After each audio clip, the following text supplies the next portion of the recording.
Hey everyone, this is Davey Mooney coming to you from the University of North Texas, where I run the jazz guitar program. Benedetto artist, Sunnyside Records artist, got a new CD, brand spanking new, live at National Sawdust, and I also have a book from Melbay Publishing. I wanted to talk today about a tune that I've been playing for many, many years. A New Orleans modern jazz song called Magnolia Triangle. And yeah, the song goes way back for me. I remember when I was first a student at the New Orleans Center for Creative Arts, studying with Clyde Kerr Jr., and I was also studying guitar with Hank Mackey and later with Steve Mazikowski. I remember they gave us this tune very early on, and it's a hard song. You know, it's a groove in 5, and it's a lot of series of sharp 9 chords.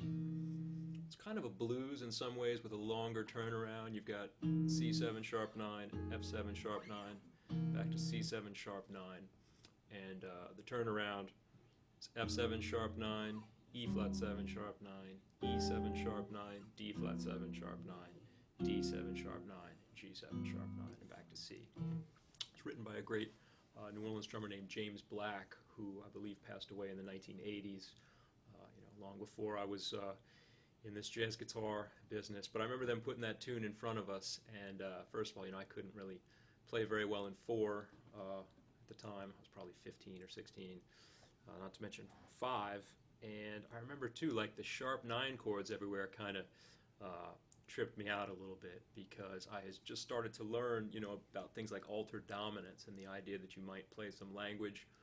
When you see a C7 sharp 9 going to F7, you might play a melodic minor scale up a half step from that C7, the famous Superlocrian scale, or the half-whole diminished scale, but the whole tune was sharp 9s, and I kind of had the sense, being a guitarist, that the sharp 9s were maybe a little closer to the way that Jimi Hendrix uses sharp 9s in tunes like Foxy Lady and Purple Haze, that it's just, a 1 chord, kind of in between a minor 1 and a major 1, dominant 7.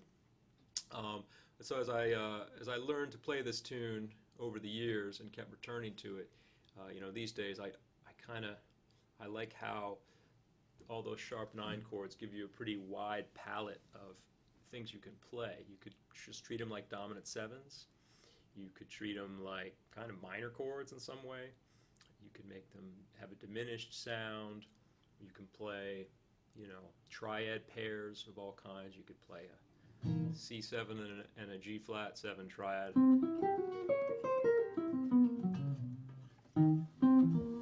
So many things you can do on that tune, and so I really explore it. But it messed me up as a young person, harmonically and rhythmically.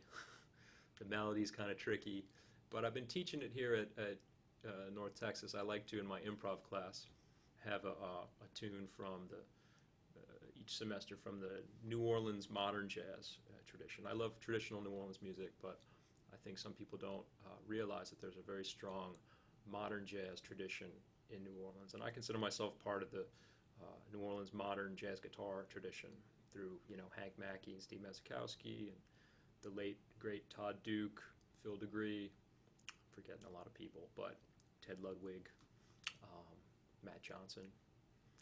Anyway, I'm forgetting people. Don Vappy. Don't want to name every single person and forget folks, but yeah, and James Black and Ellis Marsalis, Alvin Batiste, Harold Batiste. There's a great tradition of New Orleans modern jazz going back quite a ways. I think this tune was written in the 1960s and recorded in the 1960s. And if you're interested in this type of music, a good book to check out is called The Silver Book. Great reference. You can find it. I just Googled it before I started this video, and if you put Silver Book, it's Harold Batiste put it together, published it, I believe with some help from Jesse McBride in the publication, and probably some other folks that I'm not aware of. But you can Google that and check it out.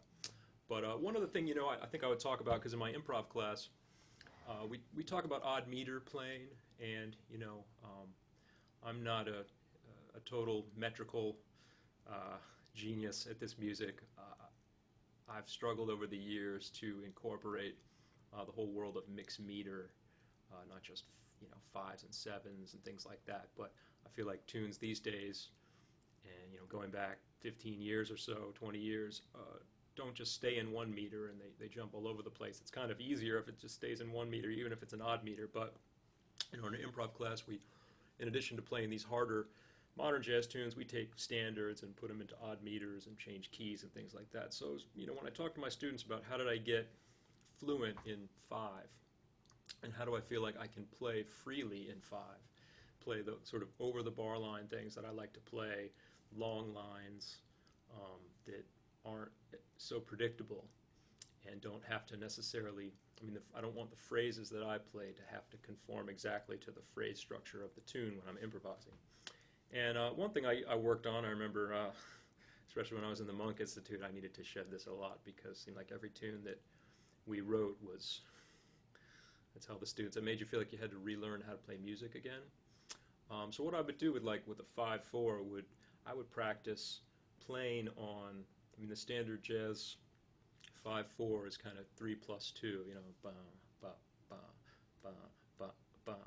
And I would practice just playing on the 3 part of the beat, of the measure for a chorus or so, and then I would practice playing on the 2 part of the measure so that I could feel like I could internalize that pulse to where I could eventually improvise freely on it. So I'll try to demonstrate that. I'll just play a chorus or so, just playing on the 3 part of the 5/4 beat. So here we go. 1, 2, 3, 4, 5.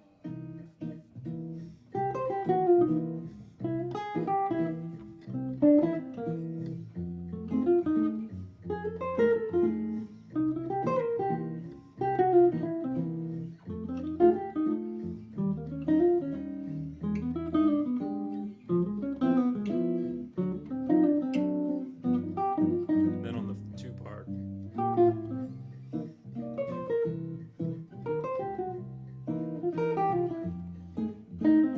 Maybe go into the next part.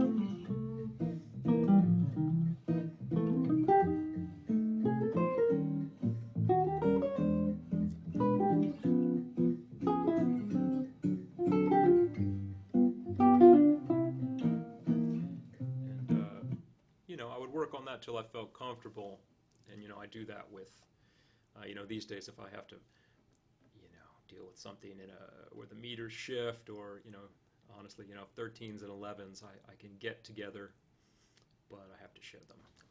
5s and 7s and things like that I can kind of just play fluently and play my kind of long line things on it. So anyway, I'm gonna play about 4 choruses on Magnolia Triangle. And yeah, pick up the Silver Book, y'all. I also really love the record Whistle Stop, the Ellis Marsalis album with Branford Marsalis and Robert Hurst and Tane playing this tune. So, all right, thanks a lot. 1, 2, 3, 4, 5.